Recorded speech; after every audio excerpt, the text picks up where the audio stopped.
Recently, I read a study that was done about the grace of God. They asked 5,000 Christians to provide synonyms for God's grace. Some of the top answers were that God's grace is forgiveness, love, or a free gift. While these are all true, there's a word about God's grace that was only identified by less than 2% of the people that participated in this study. This word is empowerment. Now, when we think of God's grace, we often don't think of power, but today I'm hopefully going to change the way that you think about God's grace. 2 Corinthians says, "Each time he said, 'My grace is all you need. My power works best in weakness.'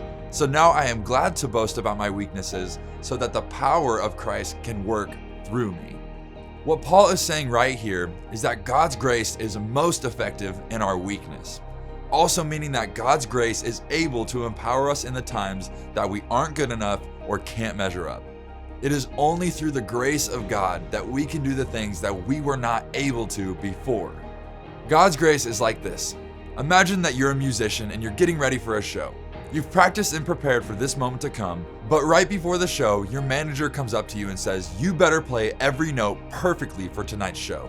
If you even play one note wrong, you will be fired and your career will be over." If you heard this, you would crumble under the pressure of perfection.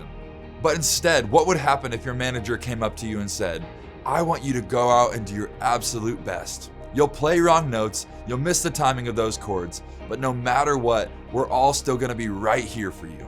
Knowing that God gives me grace empowers me to be able to make mistakes.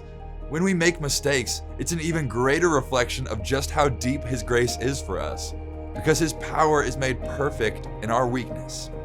Be empowered today knowing that you have the grace of God on your life.